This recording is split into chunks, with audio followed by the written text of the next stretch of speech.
আজকে ভেজিটেরিয়ানদের জন্য একটা দারুণ চাইনিজ রেসিপি দেখাবো।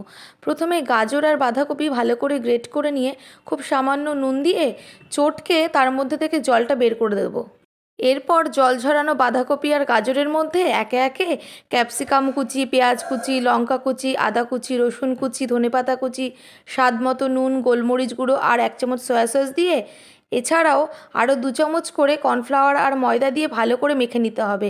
মেখে নিয়ে গোল গোল বলের আকারে করে নিতে হবে। এরপর সাদা তেল গরম করে তার মধ্যে ওই বলগুলো ভেজে নিয়েছি লাল লাল করে। এবার গ্রেভির জন্য একটা সস তৈরি করে নেব। একটা বাটিতে tomato sauce, soya sauce, chilli sauce, গোলমরিচ গুঁড়ো, স্বাদ মতো নুন, একটু জল দিয়ে ভালো করে মিশিয়ে রেখে দেবো।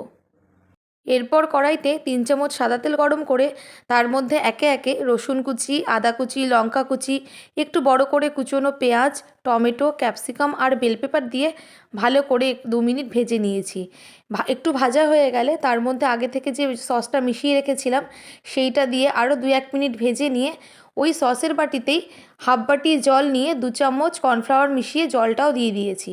এবার গ্রেভিটা ফুটে উঠলে আগে থেকে ভেজে রাখা ভেজিটেবল বলটা দিয়ে শেষে ওপর থেকে গোলমরিচ গুঁড়ো আর 1 চামচ ভিনিগার ছড়িয়ে পরিবেশন করলাম গরম গরম ভেজ মাঞ্চুরিয়ান।